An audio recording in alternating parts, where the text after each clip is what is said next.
ESP presenting Creative Just Impact. पहली बात जो आपने कही थी ओवैसी साहब की सुप्रीम कोर्ट के भी जज ने शिवलिंग सपोज टू बी फाउंड लिखा था, ऑट टू बी फाउंड लिखा था। अब ये तो विश्वास की बात है।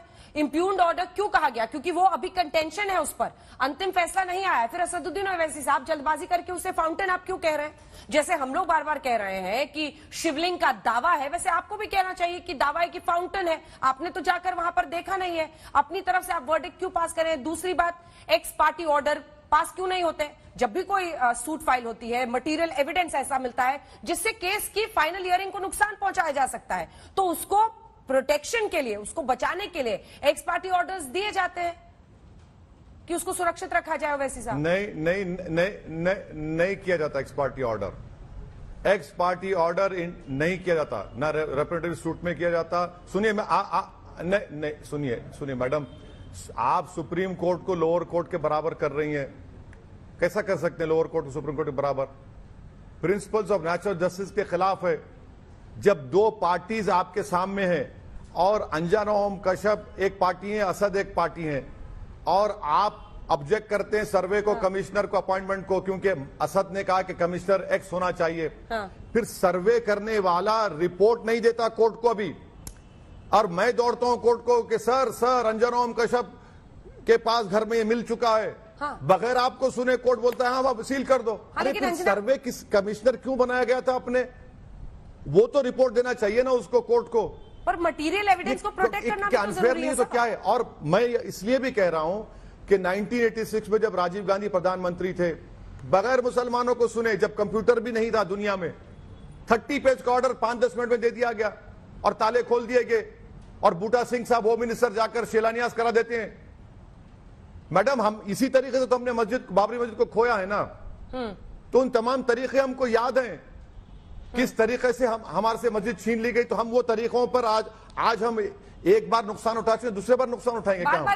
इसीलिए हम ये कह रहे हैं कि आप बगैर हमको सुने आप तारीफ को दोहरा रहे हैं। ठीक है, इस पर भी मैं लौटूंगी, इसका जवाब दीजिए सुधांशु जी। वो बार बार कह रहे हैं कि वही टेक्स्ट बुक जो आपका फॉर्मूला है, जो आपने अयोध्या में किया, वही आप हर जगह कर रहे हैं। और वो कहते हैं बार बार कि मैंने उस वक्त भी यही कहा था कि अब हर जगह ये लोग यही फॉर्मूला अपनाएंगे। देखिए, इन्होंने 1986 के जजमेंट की बात कही राजीव गांधी जी के जमाने में, तो मैं ये भी याद दिलाना चाहता हूं जिस संदर्भ में ये जजमेंट की बात कर रहे हैं, उस केस में मुस्लिम पक्षकार 1961 तक पक्षकार ही नहीं थे। 1949 में मूर्तियां प्रकट हुई थी, और 12 साल का लीगल टाइम फ्रेम होता है कि अगर आप कोई प्रॉपर टाइटल सूट करना चाहते हैं तो 12 साल के बाद आपका क्लेम खत्म हो जाता है। 11 दिन बचे थे 12 साल पूरा होने में, तब मुस्लिम पक्ष उसमें पार्टी बना है। क्योंकि उन लोगों के, ये बाकायदा बहुत से मुस्लिम थिंकर्स ने लिखा हुआ है कि मुस्लिम पक्ष का विचार तो नहीं करना चाहिए। उस समय सेकुलर नेताओं और ओवैसी जैसे नेताओं के भड़काने की वजह से हुआ था, इसलिए यह परिस्थिति उत्पन्न हुई थी। और दूसरा, मैं एक और बात पूछना चाहता हूं साहब, आपने फव्वारे का तो इस्लाम से कोई कनेक्शन नहीं बताए। कृपया यह बता दें कि ज्ञान वापी मस्जिद नाम है, यह ज्ञान शब्द और वापी शब्द का इस्लाम से क्या कनेक्शन है, यह मुझे बता दें। और तो छोड़िए, काशी का इस्लाम से क्या कनेक्शन है, यह इतना बता दें। और बड़े वकील हैं ओवैसी साहब, मगर मैं कोट करना चाहता हूं, सलमान खुर्शीद साहब इस देश के कानून मंत्री रहे, और ओवैसी साहब से कम बड़े वकील नहीं, शायद उनसे बड़े वकील हैं। उन्होंने अभी जो अपनी किताब लिखी थी यूपी चुनाव से पहले, अयोध्या राइजिंग, उसमें उन्होंने काशी के ऊपर एक चैप्टर लिखा है, और लिखा है 1114 से तोड़ना शुरू हुआ, बार बार वह मंदिर बनता रहा, और फाइनली उन्होंने लिखा है औरंगजेब ने 1669 में वहां पे मंदिर को तोड़ा and made the mosque on its place.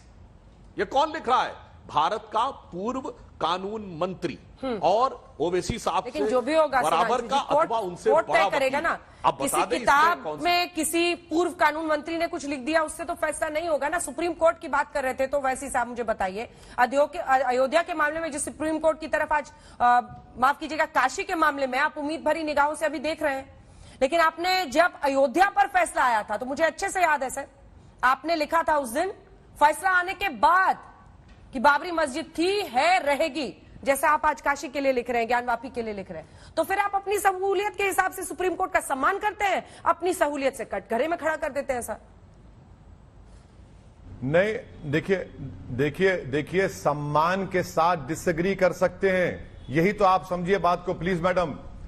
Supreme court के एक retired chief justice of India थे जो आज दुनिया में नहीं है, जस्टिस जे.एस. वर्मा ने क्या कहा था, वो उन्होंने कहा, मैंने कहा कि supreme court is supreme but not infallible. मुझे सुप्रीम कोर्ट के और कोर्ट के फैसलों से डिसएग्री करने का पूरा इख्तियार है और मैं डिसएग्री किया हूं और जिंदा जब तक रहूंगा, अगर मुझे समझ में आया डिसएग्री करूंगा।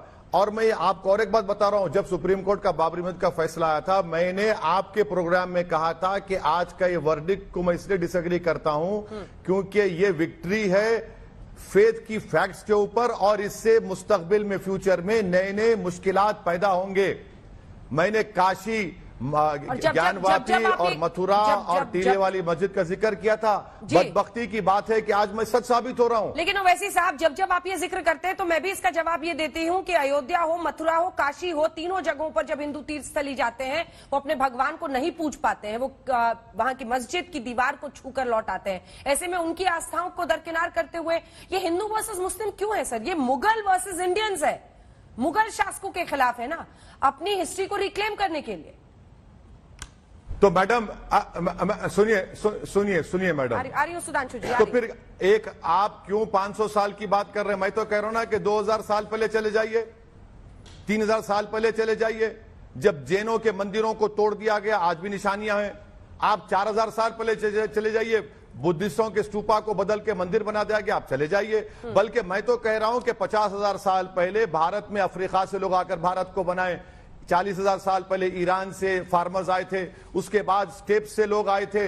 अरे चले जाइए ना, क्यों 500 साल भाई, 1000 साल जाइए, 2000 साल जाइए, 3000, 40,000, 50,000 साल पहले चले जाइए।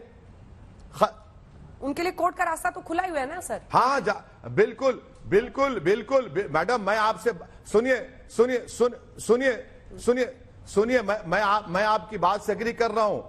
औरंगजेब जिम्मेदार है जो नौजवान बेरोजगार है, बाबर जिम्मेदार है क्योंकि डॉलर 80 रुपये हो गया, अकबर जिम्मेदार है क्योंकि आज इन्फ्लेशन बढ़ रहा है, यकीनन मुगल जिम्मेदार है, देश के प्रधानमंत्री दूध के दूल्हे में, वो तो जिम्मेदारी नहीं है। बेरोजगारी के, कीमतों के इजाफे के, डॉलर 80 रुपये होगा, मुगल जिम्मेदार है। बिल्कुल सही कह रहे हैं आप, मैं सलाम करता हूं आपके इस बयान।